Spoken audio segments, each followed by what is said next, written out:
فأين الذهاب من الله؟ فأين الذهاب من الله؟ فأين الذهاب من الله؟ إذا بغت الأجل ولم نستعد بصالح العمل،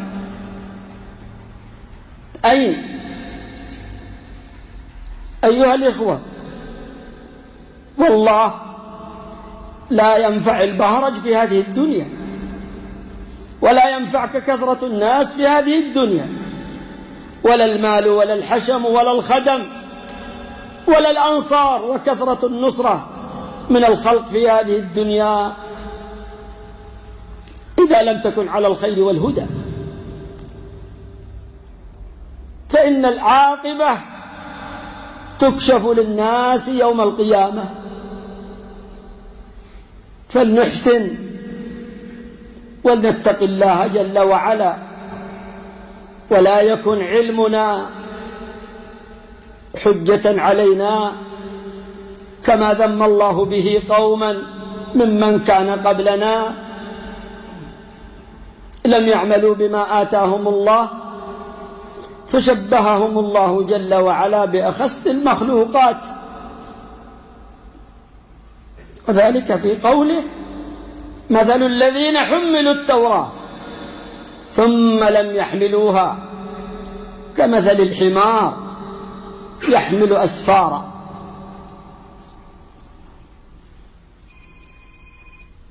يحمل الأسفار على ظهره لا يستفيد منها. واعلموا أنه ليس العلم بكثرة الرواية والكتب، ولكن العلم هو الذي يتبع بالأعمال وتصدقه الأعمال، وإن قلت الرواية والكتب.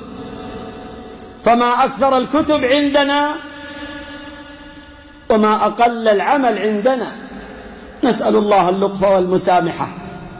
وما أقل الكتب عند أهل الخير والتقى وما أكثر العمل عندهم. فلا تغرنكم معشر الأحبة هذه الحياة الدنيا، ولا يغرنكم بالله الغرور. فاتقوا الله سبحانه وتعالى وانظروا ما تقدمون به ونقدم به جميعا على الله سبحانه وتعالى يوم تبلى السرائر ويكشف ما في الضمائر، يبعثر ما في القبور ويحصل ما في الصدور. إن ربنا سبحانه وتعالى بعباده لخبير بصير. أيها الإخوة في الله، من كانت قلوبهم حية فهي التي تستفيد، ومن لم تكن فنعوذ بالله من هذه القلوب. إن في ذلك لذكرى لمن كان له قلب أو ألقى السمع وهو شهيد. أسأل الله سبحانه وتعالى بأسمائه الحسنى وصفاته العلى أن يمن علينا وعليكم بالعمل الصالح الذي هو ثمرة العلم النافع، كما أسأله سبحانه وتعالى أن يسترنا وإياكم بستره الجميل في الدنيا والآخرة، وأن لا يهتك عنا ستره، إنه جواد كريم. صلى الله وسلم وبارك على عبده ورسوله نبينا محمد وعلى آله وأصحابه وأتباعه بإحسان إلى يوم الدين. مثل الذين حملوا التوراة ثم لم يحملوها كمثل الحمار يحمل أسفارا. بئس مثل القوم الذين كذبوا بآيات الله، والله لا يهدي القوم الظالمين. قل يا أيها الذين هادوا إن زعمتم أنكم أولياء لله من دون الناس